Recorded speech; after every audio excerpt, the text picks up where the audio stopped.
30-40 మినిట్స్‌లో అయితే 100కి పైగా అరిసెలు చేసేసాం. ఇలా మీకు కనిపిస్తుంది కదా!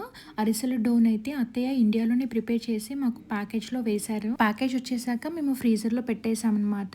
అది ఫ్రీజ్ అయిపోయింది. దాన్ని జస్ట్ బయట పెట్టేసి ఒక హాఫ్ అన్ అవర్ అలా వదిలేసినా సరిపోతుంది. లేదా 2-3 మినిట్స్ ఓవెన్‌లో పెట్టినా కూడా మళ్ళీ మనకు బ్యాటర్ ఎలా ఫ్రెష్‌గా చేసామో అలా అయిపోతుంది. ఇక్కడైతే నేను మీతో ఒక చిన్న టిప్ షేర్ చేసుకుంటాను. ఇక్కడైతే నేను చపాతీ చేసే షీట్‌ని యూజ్ చేశాను. దానికి చిన్నగా ఒక ప్లాస్టర్ వేస్తున్నాననమాట.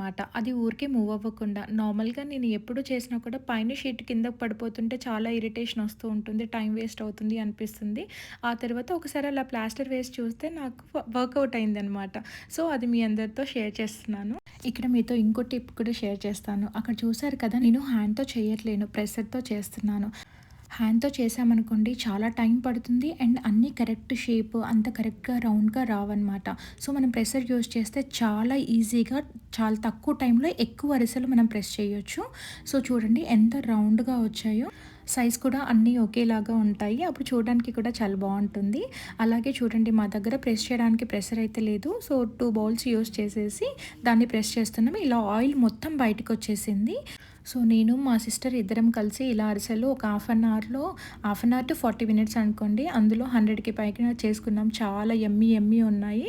ఈ డో అయితే అసలు పాడవదండి. ఈజీగా 6 మంత్స్ వరకి ఫ్రెష్‌గా ఉంటుంది. మీరెప్పుడు చేసుకోవాలనుకున్నా ఒక హాఫ్ అన్ అవర్ బయట పెడితే సరిపోతుంది. లేదా అంటే ఓవెన్ కూడా యూజ్ చేయొచ్చు.